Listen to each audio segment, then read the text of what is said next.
Okay, let's start again. Ayan. Ano ba yan? Ang hirap naman ito. Okay, ayan.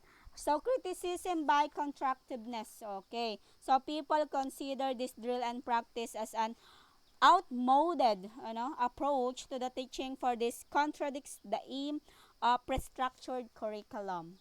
Okay, so I have here example of drill and practice software. You can visit it http www.brainpapesol.com. Okay, papel. Papes ba siya papel? Bahala na kayong bumasa. Okay, next is the tutorial software. Okay, tutorial software, selecting how to select this tutorial. Why you select this tutorial software? Extensive interactivity. Okay, regular and true responses to questions must be regularly given along the tutorial to continuously guide students' learning. Okay, tutorial. Example of this tutorial is yung mga video tutorial, yung mga natin, how to cook Milo cake. Tama ba? Okay.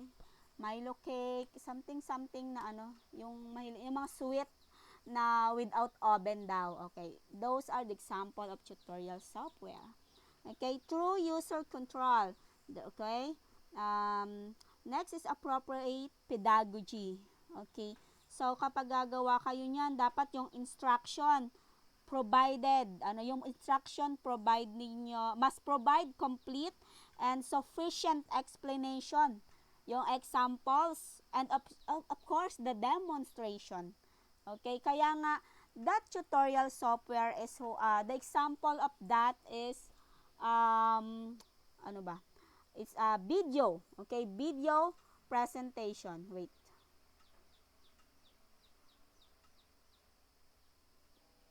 Okay, proceed tayo. May bumili. Wait lang ha. Ayan. Kita nyo naman kita nyo? Okay. Kikita nyo naman siguro.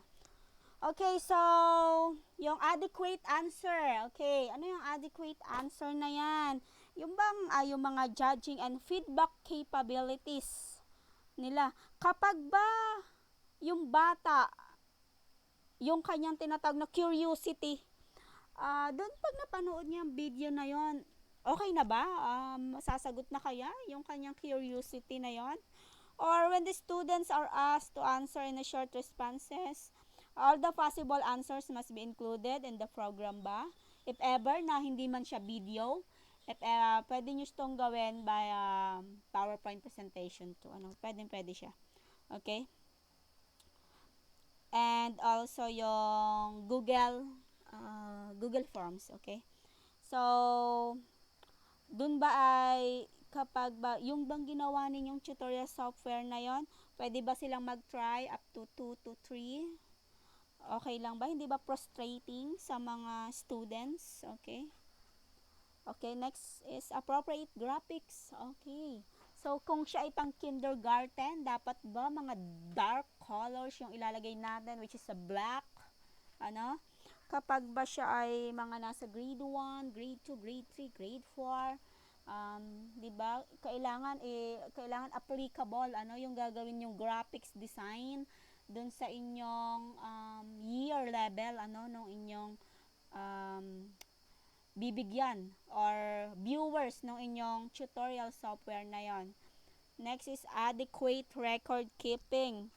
Okay, so the program or the summary of the report ng students ba present if ever na gumawa kayo nito.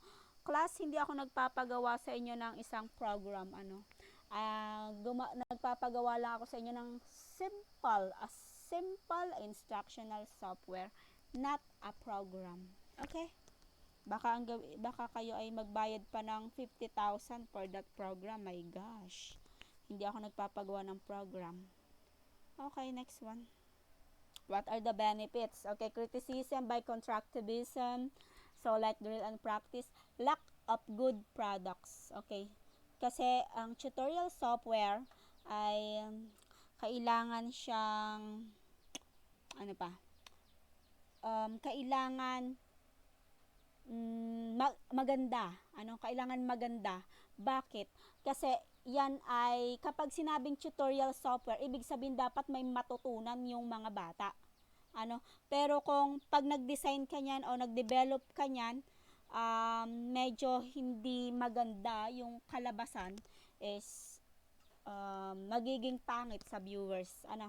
Hindi siya bebenta kung sa business, hindi siya bebenta. Okay? Aside from that is ang tutorial software, makaka-encounter tayo dyan ng difficulty talaga when we are creating tutorial software. Mas madali yung drill and practice software unlike tutorial software. Okay, and those are the example. Okay, you can visit it. Next one is the simulation software. What is simulation? Ito yung, di ba sinabi ko, simulation software is yung para kang nasa isang daigdig, pinifeel mo o ipapa-feel mo dun sa mga bata na nasa isa silang daigdig. Pwede ka nga mag-create dun sa isang classroom, gagawin mo yung forest, okay? So, be creative lang, magiging forest na siya. In one classroom lang. Pag pumasok sila dun, wow, nandun kami sa Amazon forest. Parang ganon.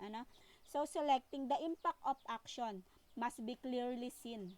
Kung siya ay forest, dapat, syempre, may mga animals, may snake.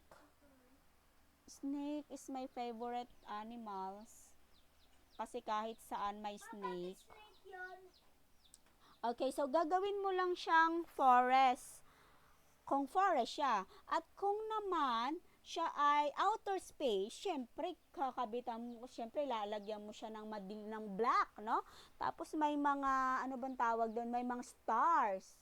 Tapos may sun. Then tapos nandun yung mga planets, So, yung impact sa viewers nung gagawin mong simulation software na yon. Okay, so, hindi ko kayo pagagawin yan sa isang sa isang classroom. Mahal, sobrang mahal niyan pa. Okay, so you can create that if you want naman dun sa using PowerPoint again, PowerPoint, or you can choose Vimeo, or Prezi. Yung para kang gagawa ng isang